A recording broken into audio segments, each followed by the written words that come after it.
దేవుని నామానికి స్తోత్రములు. ఈ ఉదయకాల సమయంలో మీ అందరికీ కూడా నా హృదయపూర్వకమైనటువంటి వందనాలు తెలియజేస్తున్నానండి. ఈ దినమున దేవుడు మీతో మాట్లాడుతున్నటువంటి మాట, మీరు నీతిమంతులైతే.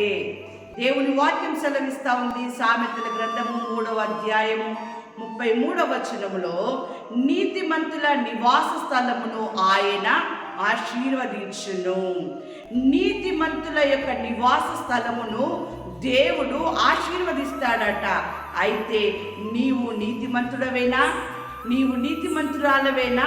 వాక్యం సెలవిస్తూ ఉంది కదా. యోబు గ్రంథము 1వ అధ్యాయము 1వ వచనములో, అతడు యథార్థవంతుడును న్యాయవంతుడనై దేవుని యందు భయము భక్తి కలిగి చెడుతనమును విసర్జించినవాడు.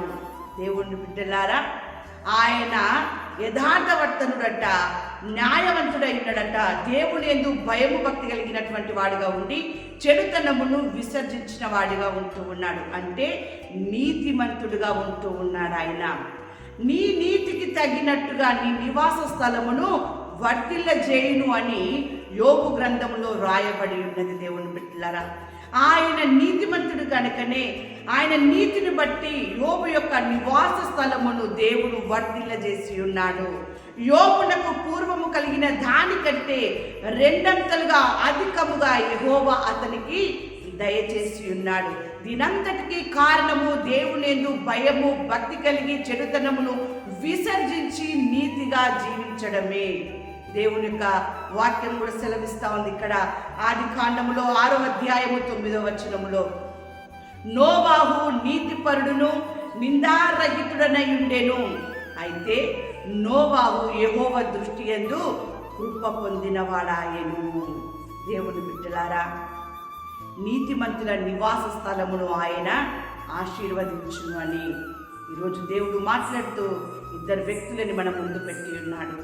యోబు గురించి ఆలోచించినట్లయితే ఆయన నీతికి తగినట్టుగా నివాస స్థలమును దేవుడు వర్ధిల్ల చేసి ఉన్నాడు. యోబుకు పూర్వం ఉన్న దానికంటే అధికమైనటువంటి రెండంతలుగా అధికముగా ఆయన అతని కుటుంబానికి అనుగ్రహింపజేసినాడు. ఆ రీతిగా వర్ధిల్ల చేసి ఉన్నాడు. ఈరోజు దేవుడితో మాట్లాడుతున్నాడు. 2024లో నువ్వు ఏదైతే కోల్పోయినావో ఈ 2025లో నీతిగా ఉన్నట్లయితే, యథార్థంగా ఉన్నట్లయితే, దేవుని యందు భయము భక్తి కలిగి ఉన్నట్లయితే, నువ్వు ఏది కోల్పోయినావో ఈ సంవత్సరము దేవుడు దానిని ఇచ్చునుగాక. నోవాహు దేవుని యొద్ద నుండి కృప పొందుకున్నటువంటి వాడుగా ఉంటూ ఉన్నాడు. నోవాహు కూడా దేవుని యొక్క దృష్టిలో నీతిపరుడుగా ఉంటూ ఉన్నాడు. నీవు కూడా దేవుని దృష్టిలో నీతిపరుడుగా ఉన్నట్లయితే దేవుని కృప నీ పైన, నీ కుటుంబం పైన, మీ పిల్లల పైన మెండుగా ఉంటుంది. దేవుని బిడ్డలారా, అందుకే వాక్యం సెలవిస్తూ ఉంది కదా.